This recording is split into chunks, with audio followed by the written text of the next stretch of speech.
कोनबीबा इमा इबेन अमदी इखुरा इंदोन पुनमक नसाना कोंगनो खुरुमजरी मयाम पुन्ना ngasiगी अखोगी लिलोंग चजिंगी अपुनबगी मिफम से तसेंगना नसादी थमोय कायबसे याम कुइरे नसा म्याम मांगदा ngasi फावबो थोग वासु ngangjade ngamsu ngangningde adubu imana yamna kanna haibadagi nasa wai amani tang thamjage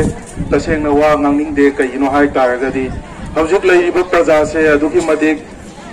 mumitche pangna uishan baga chap manare mamut panda baga chap manare mana panda baga chap manare marwan amta thoktre lokal thoknarga leiye aigi khunda thokte aigi lekai da thokte aigi yumda thokte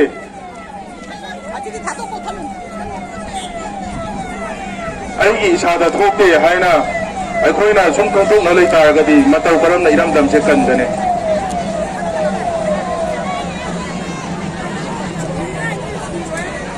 ngasi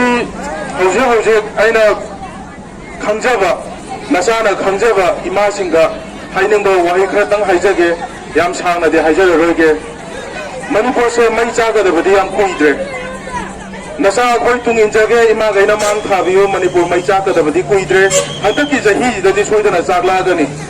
chaka da mairi se ima gaina sum tumina laisan ta gadi sahi tara thajage na chana thamoi sengna sahi tara gi matungda maitai haiba phurupja karamba condition da leige haibado na chana ngasi dagi numit thajaramge sahi tara thajaramge hadaki sahi sida imam yamna punna hogolaga kholaula bidraba khongjang chanjan bidraba hauzik government ki side dagi namdana NRC tawloi census thigani haibagi phireba ma leidi census thirapo matamda moina praja myambu apangbo siri karamba mongda siri census thiba matamda SIR na matawgani hai SIR haise kaino SIR togo matamda base 2005 da SIR torko matamda voter khatane kattuise 2005 ki manungda janga khiba mamangda janga khiba jingdugi magi list yengaba matungda maje voter dai only kakpa khatane ba adugi kakpa tu khatangna public punamakta mitta utna chairaga koi apangba siduri ba bromena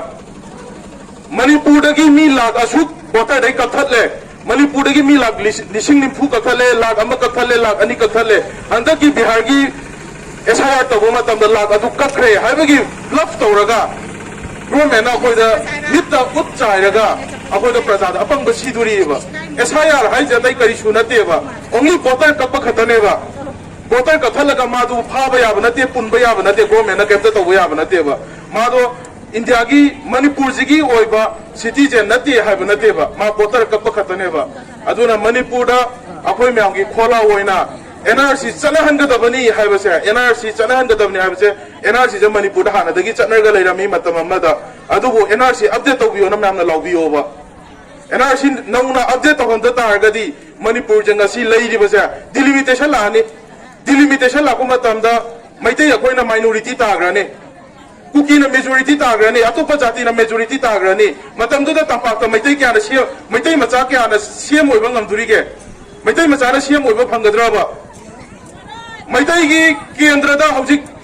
jiri da kanana MLA hoige kanana minister hoige matam mamada maitai MLA jing na magi voter oina bagi damta usala ba jing dona karaga ngasi jiri da masa duna somda quarter da leirine ba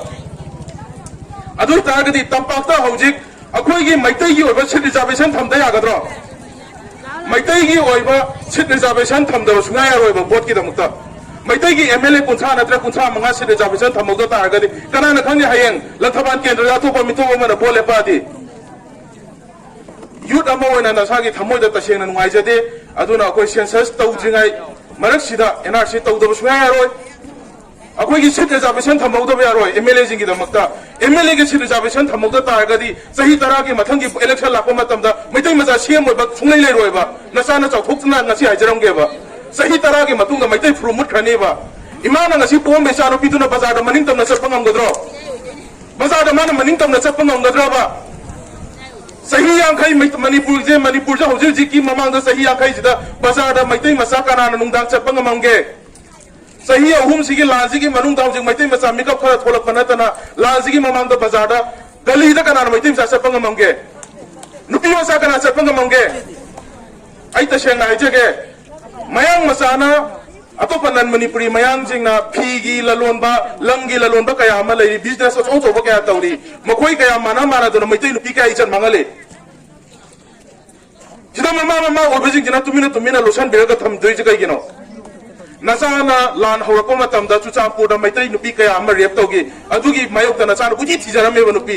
mama पाना लोइ लोसनगीबा आइगी इचादी rape तौगिदेना चुचापुरगी दिमी कुकीगी लोइ चोंथोरखीबा आइगी इचादी rape तौगे तु तौगे दा तौवेना सेंटरदा चलग वाकटखीबा Meitei बसागिदी mama मपादुना आइगी इचादा rape तौगो लैगिदेना press media थो वांगांगीबा मतमदुदा नचा अखोइगी थमोइदा क्याम काइगी ngasi mitai oiba akhoi gi damakta ne weakness oiba kanam chongthora khageba chongthora te ngasi bawda ai gi ichana lui ai gi ichatuna chahi tara gi matungda ai gi furumut rakanda ai gi ichatuna kam ichat leina lei hingduri ge nasadi wa yang ngam guding am jade sengna haijo haijade ai ngonda ge na khangbai ba ima iben ikura myam lei